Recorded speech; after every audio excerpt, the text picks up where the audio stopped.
Alors bonjour Monsieur Benedetti, nous sommes à la veille de l'acte 15 et après 3 mois de mobilisation, pourriez-vous nous faire le point sur la révolte des Gilets jaunes?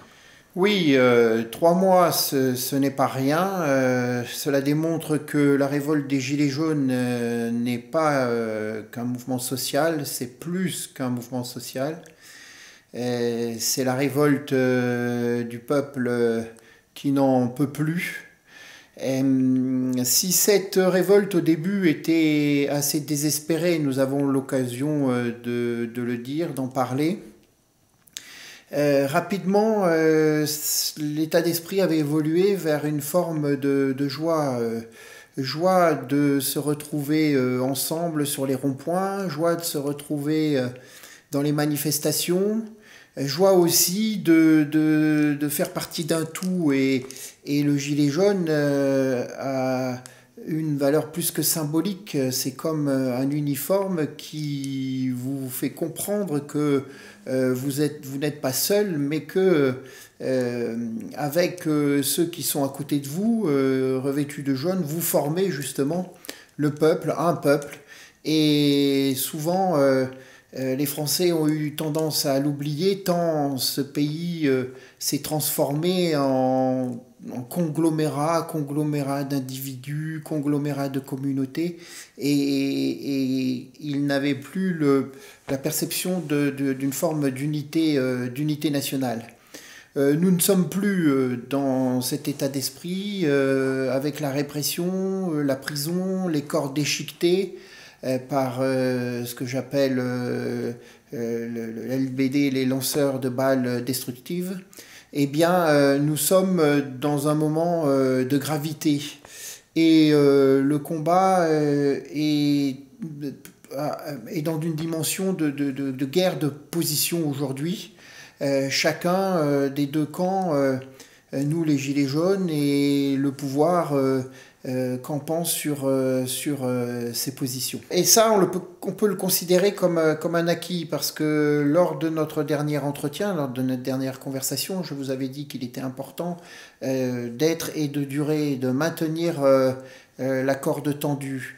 Et ces mobilisations malgré la propagande du ministère de l'Intérieur et du ministre de l'Intérieur, M. Castaner, qui prétendument affirme qu'il y a de moins en moins de monde chaque samedi dans les manifestations, ce qui est contredit par la réalité des faits. Eh bien, cette mobilisation constante maintient une pression sur le pouvoir. Donc ceci est quelque chose d'important, même si, comme nous l'avions prévu, le mouvement des Gilets jaunes se retrouve dans une impasse aujourd'hui. Une impasse parce qu'elle n'a pas voulu, cette révolte, faire de la politique, parce que, comme souvent, eh bien, ceux qui donnent le tempo de la mobilisation, eh bien, s'attachent aux conséquences et ne vont pas aux causes du mal, en remettant en cause justement le système dans son entier, et puis en brandissant le RIC, qui certes peut être un moyen institutionnel, mais en aucun cas constitue une fin, puisque la fin de la révolte, c'est que les Français redeviennent maîtres de leur loi, que les Français redeviennent maîtres chez eux.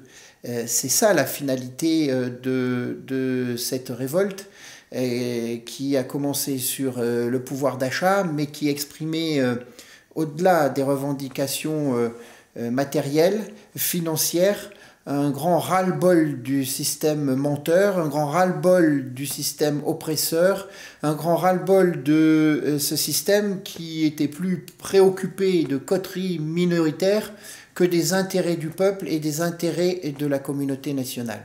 Donc nous en sommes là avec une guerre de position, les Gilets jaunes qui sont dans une impasse, mais une mobilisation qui est constante.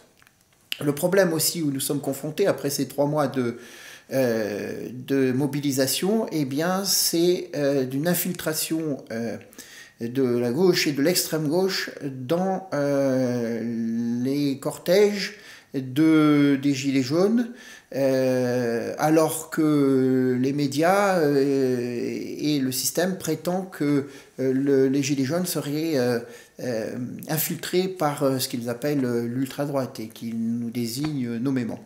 Alors justement, on vous a beaucoup vu dans les médias qui dénonçaient une infiltration de l'ultra-droite dans le mouvement des Gilets jaunes. Qu'en est-il réellement? C'est de la fumisterie. Non seulement c'est de la fumisterie, mais cette accusation de l'infiltration des Gilets jaunes par l'ultra-droite permet une infiltration bien réelle de l'extrême gauche chez les Gilets jaunes. Si vous voulez, quand le mouvement des Gilets jaunes a émergé le 17 novembre, c'est un mouvement bien évidemment qui est national, qui est très social, mais qui est aussi patriote. Et l'extrême gauche s'est retrouvée comme sidérée par l'apparition d'un mouvement de revendication sociale qu'il ne maîtrisait pas.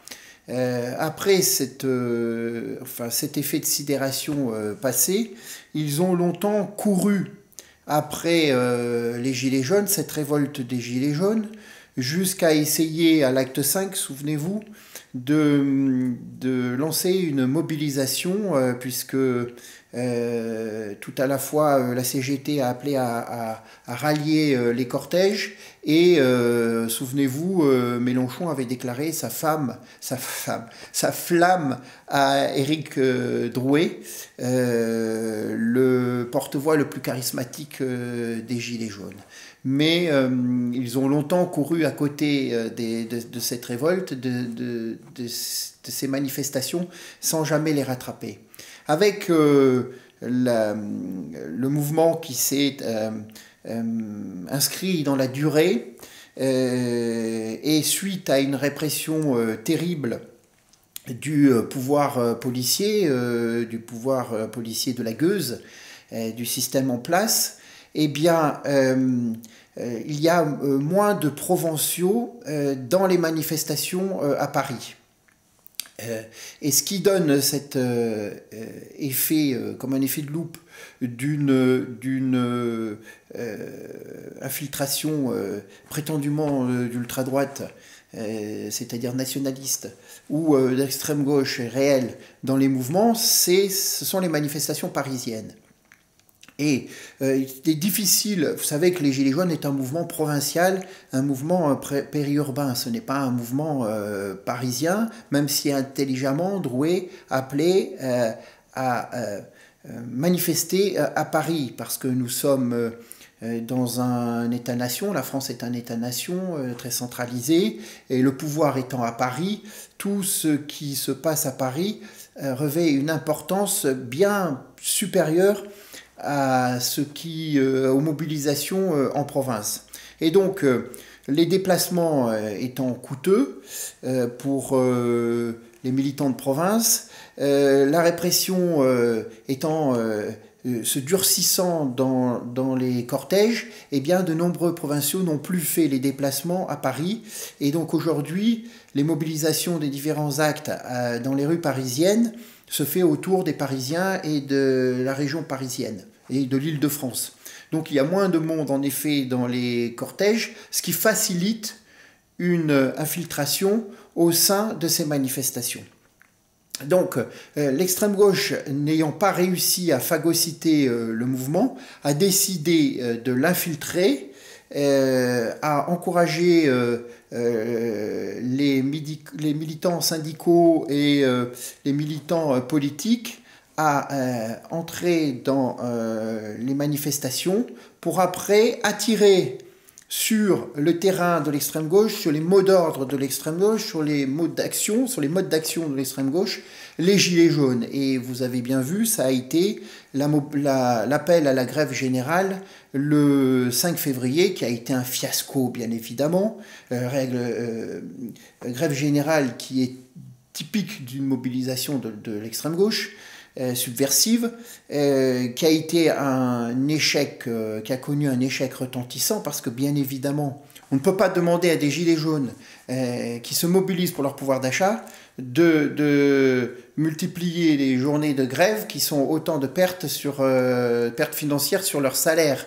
Et puis nous avons vu aussi preuve de l'infiltration de l'extrême gauche chez les gilets jaunes, tous ces porte-voix en randonnion faisant le salut communisant, point tendu, avec par exemple, ce qui concerne Éric Drouet, Raquel Garrido, qui est une des porte-paroles de la France Insoumise. Il y a aussi les manifestations qui sont gangrénées sur le terrain par des mobilisations violentes des militants des Black Blocs et des Antifa qui agressent tous ceux qui n'ont pas le malheur de penser comme eux. Vous avez vu que j'ai été le premier agressé le 1er décembre par un commando d'Antifa, mais aujourd'hui la liste s'est allongée avec l'agression du reporter Jimmy d'une agence de presse indépendante qui avait eu l'outrecuidance pour ces gens-là de se présenter sur une liste Front National ou à une candidature du Front National. Et puis aussi l'agression de Vincent Lapierre à Toulouse, et dont la présence dans les cortèges parisiens est menacée en permanence par ces Khmers rouges là qui sont très violents et qui ont totalement dénaturé le sens des manifestations. Vous avez aussi le slogan que l'on entend dans les manifestations, qui n'est pas du tout un slogan des Gilets jaunes, tout le monde déteste la police. Et alors qu'on a assisté en province au début du mouvement à des fraternisations entre les gendarmes et les Gilets jaunes.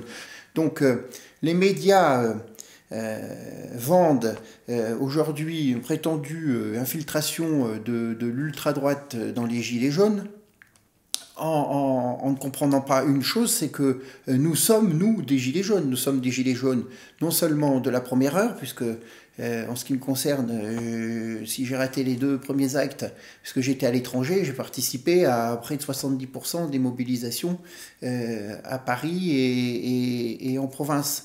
Et puis, du point de vue de l'esprit, nous sommes des Gilets jaunes parce que nous aspirons à plus de liberté. Nous voulons respirer tout simplement avec un État tentaculaire, oppresseur, qui nous empêche de rouler, qui nous empêche de travailler et de pouvoir jouir du fruit de son travail, qui nous empêche même de nous exprimer, puisqu'on se retrouve devant les tribunaux. Moi, en ce qui me concerne, je ne suis pas un politicien professionnel. En 35 ans de militantisme et d'engagement politique, j'ai vécu 2 ans de la politique quand j'étais embauché au sein du conseil régional Rhône-Alpes. Donc, je le répète, je l'ai beaucoup dit, les gilets jaunes ne peuvent pas être récupérés parce que les gilets jaunes, c'est la droite et la gauche, c'est au-delà de la droite, au-delà de la gauche, c'est le peuple dans son ensemble en révolte qui ne supporte plus l'oppression de la gueuse et qui veut pouvoir redevenir maître chez lui et participer à la politique et à la destinée du pays. L'acte 14 a été marqué par l'agression de Finkielkraut et par la dénonciation d'un prétendu antisémitisme. Quel est votre avis là-dessus ? Alors là, on nage vraiment en plein délire. Le système a depuis le début essayé de discréditer le mouvement des Gilets jaunes en le confondant avec ce qu'il appelle l'extrême droite. Souvenez-vous, ça a déjà été les Gilets jaunes lepénistes. Ils accusaient Benjamin Griveaux ou Castaner, Marine Le Pen de manipuler les manifestants et d'appeler à manifester. Après, ça a été les Gilets jaunes fascistes. hein, la menace fasciste. Je dis bien fasciste et pas fasciste, puisque dans leur bouche, ça a toute la connotation péjorative. Là, ils sont sur la dernière ligne de défense, qui est le chantage à l'antisémitisme. C'est une ligne de défense qui est solide, parce qu'au-dessus de tout ça, il y a le conditionnement de la religion shoatique. Mais c'est la dernière ligne, donc si ce verrou vient à sauter, le pont-levis va s'abaisser et la route sera libre. Donc c'est très dangereux pour eux. D'autant plus qu'ils jouent avec le feu.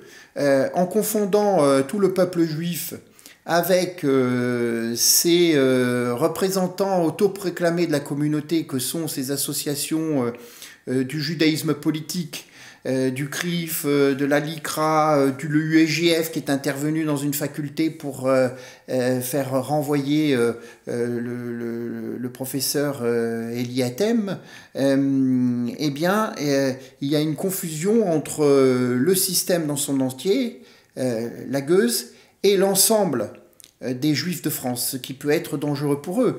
Ils devraient se désolidariser pour les plus patriotes, pour les plus intelligents, de ce judaïsme politique, dénoncer ce judaïsme politique qui est une idéologie, parce qu'on met en avant Ivan Benedetti comme l'antisémite officiel, comme épouvantail.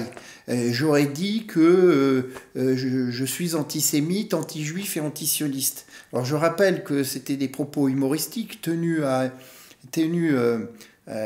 devant une étudiante en école de journalisme de Lille, qui est l'une des pires des écoles journalistes en France, pour faire de l'humour, en sous-entendant que j'étais vraiment l'affreux au sein du Front National, puisqu'à l'époque j'étais dans le Front National. Alors, ce que je fais, c'est la distinction entre le judaïsme politique, qui est une idéologie, et ce qui est le prétendu antisémitisme, qui serait le fait de s'en prendre à des personnes. C'est totalement différent. D'ailleurs, j'appelle les Juifs à sortir du judaïsme politique et à se rallier à la communauté nationale en pratiquant un patriotisme et en servant les intérêts de la nation et non pas des intérêts communautaires ou des intérêts d'un petit peuple, d'un État illégitime au Moyen-Orient. Parce qu'il y a une confusion grave entre antisémitisme et antisionisme. Déjà, faut-il se poser la question sur ce que serait l'antisémitisme? Parce que la définition a bien évolué depuis le début du XXe siècle ou la fin du XIXe, où la question s'est posée avec une grande acuité. L'antisémitisme serait des gestes, des propos ou une politique à l'encontre des sémites. Et dedans, on y met les Arabes qui s'opposent à la politique d'Israël et qui luttent justement contre le judaïsme politique, qui sont aussi des sémites. Donc vous voyez la confusion. Alors on nous a brandi, on nous a jeté à la gueule des statistiques qui ne veulent strictement rien dire, des 74% d'actes antisémites en plus cette année. Alors j'ai regardé un peu de quoi il en retournait. En fait, déjà, sur le relevé des actes antisémites, ça ne relève d'aucune rigueur, puisque c'est un aller-retour entre les associations communautaires, le CRIF, et le ministère de l'Intérieur pour relever des actes prétendument antisémites à l'encontre de personnes dont, je vous rappelle, il est interdit de procéder au recensement, puisqu'en France, il est interdit de définir quelqu'un par rapport à son origine ethnique ou par rapport à ses pratiques religieuses. Donc vous voyez déjà toute l'ambiguïté. Ensuite, ce sont des chiffres qui ne veulent un peu rien dire, parce que d'une année à l'autre, il varie beaucoup. Je suis remonté aux statistiques de 2009. Déjà en 2009, le système prétendait, le ministère de l'Intérieur prétendait qu'il y avait eu 832 agressions. En 2010, c'était tombé à 466, presque la moitié. En 2011, 389. En 2012, 614. En 2013, 423. En 2014, 851. Vous voyez le bon, là, ça double presque. 2015, 808. En 2016, 885. 2017, c'était effondré à 311. Pour remonter en 2018 à 541. Alors, de 311 à 541, j'ai fait quelques études en sciences et en mathématiques. Si je calcule 311 à 541, ça fait jamais 74%. Ça fait entre 50 et 60%, comme ça, à vue de nez. Le record des actes antisémites, selon eux, ou prétendument antisémites, c'était en 2004, 974. Donc vous voyez que ces statistiques ne reposent sur peu de choses. Les médias, même les médias officiels, disent que ils sont plutôt aléatoires. Donc en fait, il y a une manipulation des chiffres pour en arriver à agiter le chiffon jaune des gilets jaunes contre une étoile jaune pour nous faire croire à un regain d'antisémitisme. Alors, il y a des actes. Dans ces actes antisémites, ils intègrent les tweets que nous pouvons faire les uns, nous pouvons rédiger les uns et les autres contre le judaïsme politique ou contre Israël, tout est confondu. Il y a eu des croix gammées sur des boîtes aux lettres. Vous pensez comme c'est un drame. Des cimetières avec des inscriptions, là encore, de croix gammées. Il faut être prudent en la matière, puisque je vous rappelle que le dernier cimetière qui avait été profané en Alsace, eh bien, l'avait été par un militant de Antifa, de bonne famille bourgeoise du coin. Hein, donc entre les provocations, entre les actes d'une jeunesse désœuvrée ou suite à une politique de deux poids deux mesures qui est menée au Moyen-Orient par un certain État, eh bien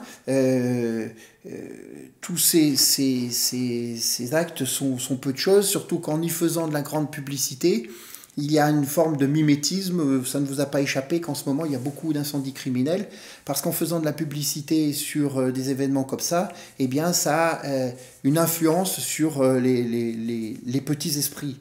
Ce qui est à noter, c'est que depuis le début du mois, 5 églises ont été profanées, dont les tabernacles ont été forcés, des hosties ont été jetées dans des excréments, et que je sache, aucun représentant du système, de la gueuse, n'est monté au créneau pour crier son indignation. En 2017, 978 lieux de culte ont été saccagés ou profanés. Et bien sur ces 978 lieux de culte, 878 étaient des églises ou des cimetières chrétiens. Donc là encore, on voit le deux poids, deux mesures. Quand vous pensez que pour quelques graffitis en région lyonnaise, eh bien, ils ont déployé 30 gendarmes pour mener l'enquête. C'est proprement stupéfiant. Hier, j'écoutais le discours de Macron au dîner du CRIF. Les bras m'ont tombé. Les bras m'ont tombé. On n'a pas assisté au discours d'un chef d'État souverain, mais plutôt d'un commis totalement halluciné d'ailleurs, fanatique, un commis du philosémitisme. Parce qu'en fait, c'est ça. L'antisémitisme, c'est ça. Alors, je ne vais pas reprendre les mots de Desproges qui disaient l'humanité est divisée en deux, les juifs et les antisémites. Mais tout de même, celui qui ne professe pas un philosémitisme public ou un philosémitisme engagé, eh bien, est suspecté d'être antisémite. Hein. C'est même suspect d'être suspect d'antisémitisme. On en est à un point, là, ça en devient délirant avec la manifestation de mardi où les 14 parties du système institutionnel de la Gueuse appelaient à manifester. Et ça ne vous a pas échappé que il y avait une mobilisation communautaire. Et les médias l'ont relevé eux-mêmes, de personnes âgées. Donc, on a tendance, on a envie sur cette question, et on est presque obligé de sortir le mouchoir. C'est vraiment la complainte des mouchoirs. Ce chantage à l'antisémitisme est insupportable. Insupportable.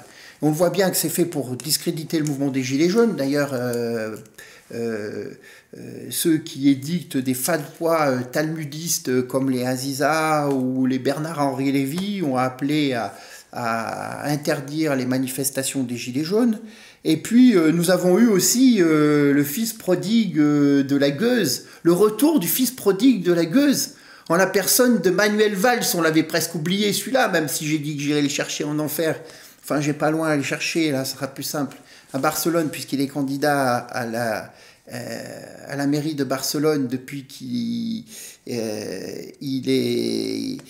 a quitté la queue entre les jambes la vie politique française après sa déboire de la dernière présidentielle, parce que la mairie de Barcelone serait en quelque sorte un lot de consolation pour Valls.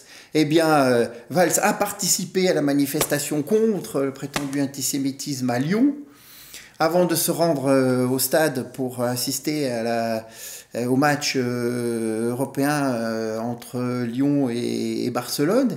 Et puis, bien évidemment, il est allé ventre à terre au dîner du CRIF pour rappeler son allégeance éternelle à Israël, même si son allégeance à sa femme n'a pas duré. On voit ce que sont les fidélités de Valls, puisqu'il a commencé sa carrière politique, je vous le rappelle, Ratier l'avait dénoncé en soutenant le peuple palestinien. Donc il était au dîner du CRIF et il a été invité ce matin sur RTL, où il a dit qu'il fallait interdire les manifestations des Gilets jaunes et que le pouvoir, Castaner, le ministère de l'Intérieur, aurait dû dès le début interdire les manifestations des Gilets jaunes. Il en sait quelque chose, lui, puisqu'il avait interdit toutes nos manifestations. Et il était même allé jusqu'à interdire le mouvement que je présidais, l'œuvre française. Donc cet enfant prodigue de la Gueuse, Valls, on ne t'oublie pas. Oui, plus sérieusement, ce chantage à l'antisémitisme ne fonctionnera pas. Il est même dangereux pour eux, puisque en confondant justement l'ensemble du système, c'est-à-dire tous les partis politiques institutionnels et même le Rassemblement national de Marine Le Pen, qui est allé de sa petite crotte commémorative à la plaque Iliane Halimi. Eh bien, quand le peuple va tirer la chasse, eh bien, le judaïsme politique partira avec ce système, avec la Gueuse. C'est pour ça que je fais confiance aux Français pour ne pas tomber dans ce piège grotesque du chantage à la morale,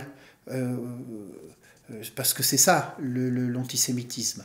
Le système, la Gueuse, a substitué à la morale chrétienne, à la morale usuelle, sa propre morale qui découle de la religion shoatique et qui ne souscrit pas à ce culte, eh bien, serait de la pire espèce. Donc la mobilisation des Gilets jaunes doit continuer. Il faut qu'ils comprennent que la solution passe par la remise en question du système dans sa totalité, qu'il faut recouvrir notre souveraineté, qu'il faut sortir de l'Union européenne, qu'il faut recouvrer notre souveraineté monétaire, notre souveraineté économique avec la Banque de France, avec le retour du franc, bien évidemment annuler la dette qui a été une dette souscrite par des hommes politiques vendus à l'oligarchie, et qu'il faut redevenir maître chez nous, redonner des portes, reconstruire les portes et les fenêtres à la Maison France pour assurer une plus grande justice sociale chez nous. Pour conclure, selon vous, avons-nous affaire à une manifestation qui risque de s'essouffler ou bien une révolution qui parviendra à ses fins? L'engagement continu des Gilets jaunes depuis 3 mois est un acquis que personne ne peut lui retirer. Le vase a débordé et rien ne peut revenir comme avant le 17 novembre. Il faut bien comprendre que dans la situation d'aujourd'hui, tout a changé. Plus rien n'est comme au mois d'octobre de l'année dernière. Toutes les cartes ont été rebattues. L'état profond qui aujourd'hui est à la manœuvre, cet état profond qui est tout à la fois, je répète, énarchique, médiatique, oligarchique, énarchique avec l'inspection des finances qui est qui est un État dans l'État et qui est l'antichambre de la banque Rothschild, d'où sortent tous les hommes politiques de ces 10 dernières années, enfin tous les hommes politiques majeurs qui ont compté dans cette 5e République. Un État médiatique, on le voit bien avec ses grandes campagnes, et la dernière sur le chantage à l'antisémitisme, on en a parlé avec toutes les mobilisations des grosses Bertha de la télévision et de la presse du système, et oligarchique puisque ce sont quelques hommes de puissance d'argent qui font cette opinion publique. Et ces banquiers qui font les politiques. Donc je suis assez optimiste. Mais pour cela, il faut que nous continuions à nous mobiliser, que nous restions unis. Il faut débarrasser dans la rue et dans les mots d'ordre et la mobilisation des Gilets jaunes, il faut se débarrasser de l'extrême gauche.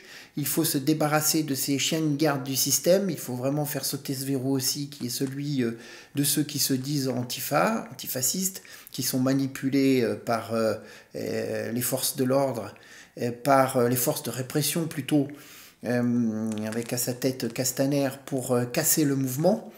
Et puis surtout désigner l'ennemi et les causes de ce mal, qui est la gueuse dans son ensemble. Si nous faisons cela, eh bien, le chemin de la victoire s'ouvriront à nous. L'espérance aujourd'hui, elle est dans la Révolution nationale. Révolution nationale, je le répète, qui s'appuie sur le travail contre la spéculation, la famille contre le transhumanisme et le lobby LGBT, et la patrie, parce que sans le rétablissement de la patrie, sans le rétablissement de la France, nous ne pourrons pas reprendre en main notre destin. Il n'y a que la patrie et un État au service de la nation qui peut mettre à bas cette oligarchie financière et toutes ces coteries minoritaires qui ont pris le pouvoir aujourd'hui. C'est ce à quoi je vous appelle. Pour cela, il faut constituer une minorité révolutionnaire. Donc, il faut se regrouper ceux qui, au sein des Gilets jaunes, sont sur cette longueur d'onde. Et il faut élargir le front de lutte à tous ceux qui sont favorables à notre combat, mais qui ne sont pas au sein des Gilets jaunes. Je veux parler des paysans, je veux parler des défenseurs de la famille, je veux parler aussi d'une grande partie de notre armée, et puis même, il faut le savoir, une grande partie des forces de l'ordre, surtout dans la gendarmerie. Je ne sais pas si vous avez vu ces statistiques sur le nombre de LBD 40 qui ont été tirés par les forces de l'ordre. Ça va de 1 à 6, 1 à 7 entre la gendarmerie et la police. Et au sein de la police, la grande majorité des LBD ou des grenades qui ont été tirées l'ont été par ces nouvelles unités constituées par la BAC et la BRI qui sont à combattre et à dénoncer, parce que ces gens-là n'ont plus l'esprit de l'institution policière, mais sont de véritables racailles. Donc, c'est ce à quoi j'appelle de mes voeux, élargir le front de lutte, constituer une minorité révolutionnaire, parce que nous sommes rentrés en période révolutionnaire, et seule la rencontre d'une minorité révolutionnaire avec une période révolutionnaire permettra de faire triompher la révolution nationale. J'y crois dur comme fer, et nous continuons à nous mobiliser. Je serai à Paris pour l'acte 15. Aujourd'hui, plus qu'hier, il faut croire en la victoire. En avant les Gilets jaunes, en avant la victoire, maître chez nous.